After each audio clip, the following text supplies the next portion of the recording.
who's known that the wrongs of abortion. And so a different type of holiday is Eid.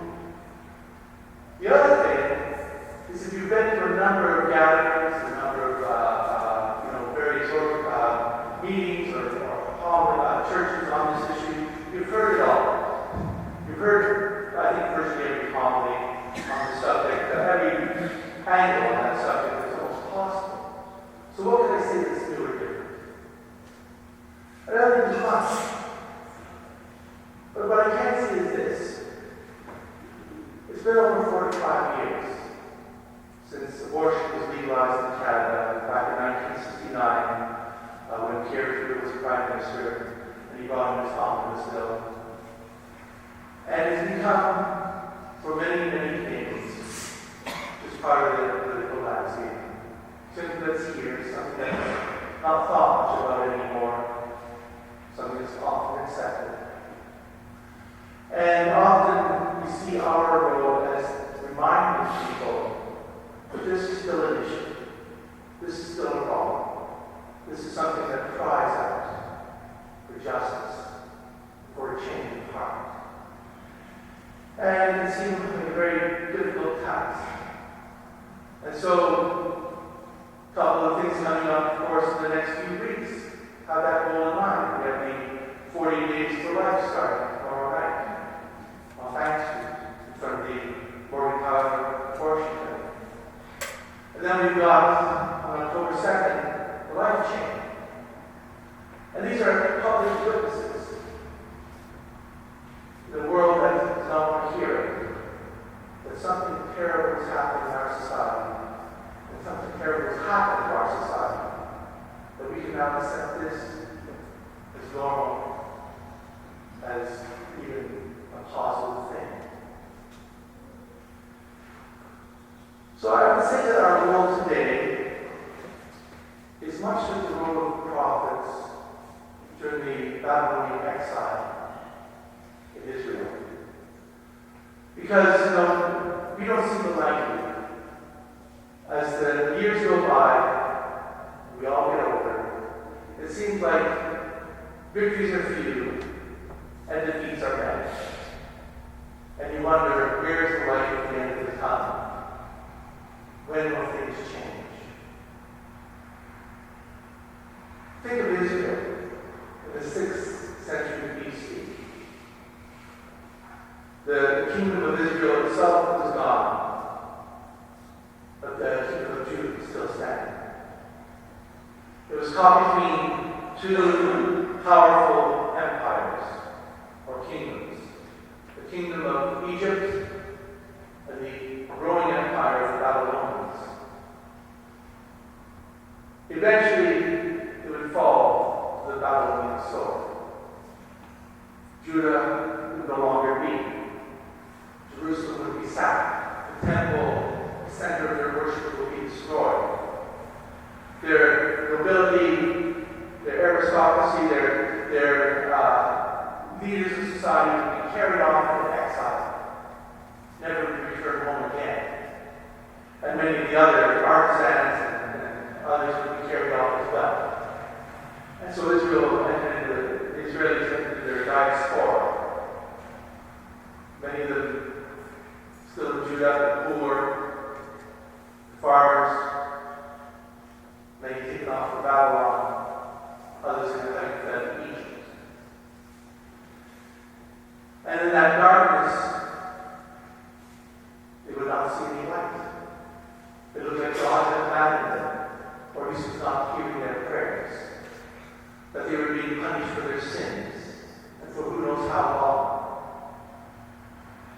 That generation that was carried off would not see the day of their deliverance. It would be almost 80 years later that from a very strange port from Persia, a military leader by the name of Cyrus would conquer the Babylonians and allow them to return home. So it didn't even come from a direction that they expected. But they recognized the hand of God. And so we here, in a time of darkness, and look around and say, where is the light at the end of the tunnel? Shall I pass without having seen a change in the laws and the hearts of Canadians? The forces against us are powerful. Large finance institutions like Planned Parenthood, the United Nations, and governments. But what do we have in terms of resources? Monetary and human. Is the media our friend? No. Are the universities sympathetic toward us and argue our cause? No. It's almost impossible to get on for a debate. What does that mean? The cause is lost. Well, we can say this. The victory is not today.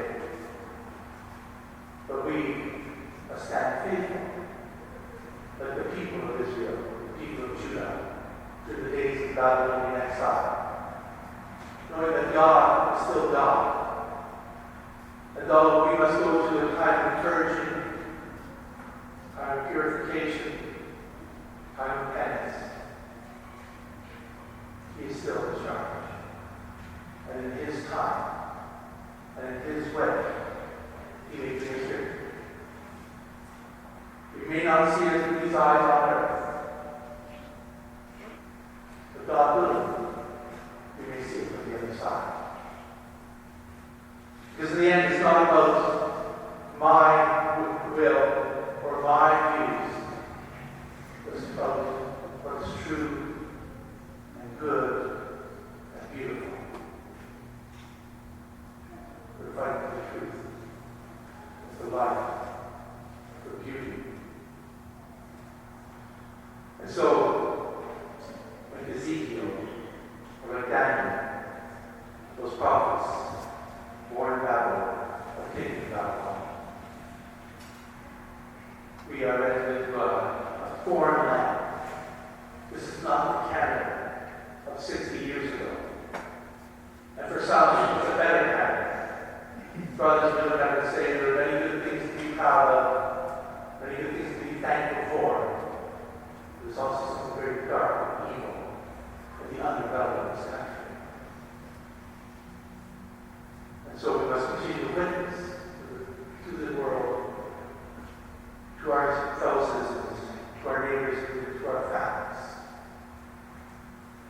that there's something sacred, something precious about human life from the first moment of conception until natural death. Something that we are only the stewards of, that the ultimate owner is the only creator like God Himself.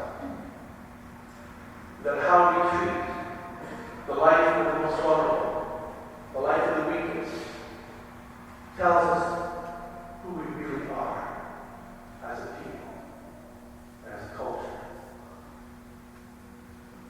And so I encourage you, hold His heart. You may not see the day of deliverance, but all things are in God's hands and in God's time. He does not call us to be successful, as Mother Teresa said. He calls us to be faithful. And I always think of the poem of John Milton. John Milton, of course, wrote Paradise Lost. And then he went blind. He also wrote a poem called Paradise Regained, but he had to dictate to his God because he could not see anymore.